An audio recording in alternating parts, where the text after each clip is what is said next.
Olá, eu sou a Vivi De Gaspari e eu quero apresentar para você a bolsa Eirene. Olha só que linda e super diferente que é a bolsa Eirene. Ela é uma bolsa transversal, mas que também pode ser usada no ombro, porque ela tem essa alça que é regulável, então a gente consegue deixar a alça mais longa ou mais curtinha. Ela é uma bolsa pequena, mas não tão pequena assim, cabe bastante coisa.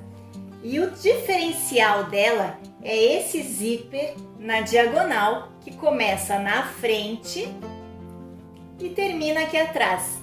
E ela é super legal também por causa da simetria que ela tem. Então, tanto faz se a pessoa quiser usar a bolsa com esta parte sendo a frente ou esta parte aqui. Ela fica linda das duas formas.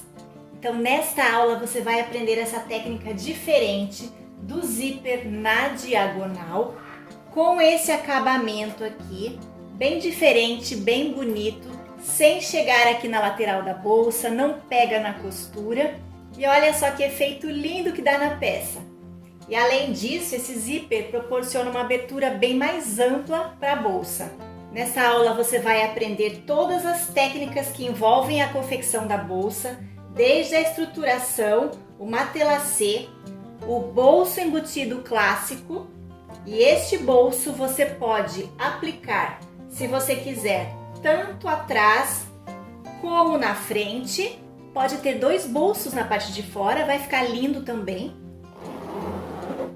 Olha só que abertura maravilhosa. E aqui na parte de dentro você vai aprender a fazer um bolso embutido, sem zíper, que é uma técnica bem legal e bem interessante também para ser aplicada na parte de fora da peça, em qualquer peça que você quiser.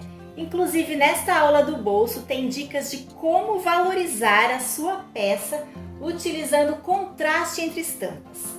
Você pode usar e abusar da criatividade fazendo a bolsa com tecido estampado, com o jeans, que também fica maravilhoso, e também com o sintético, se você preferir.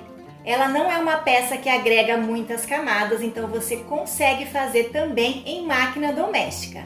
Aguardo você nessa aula para fazermos juntas a bolsa Eirene.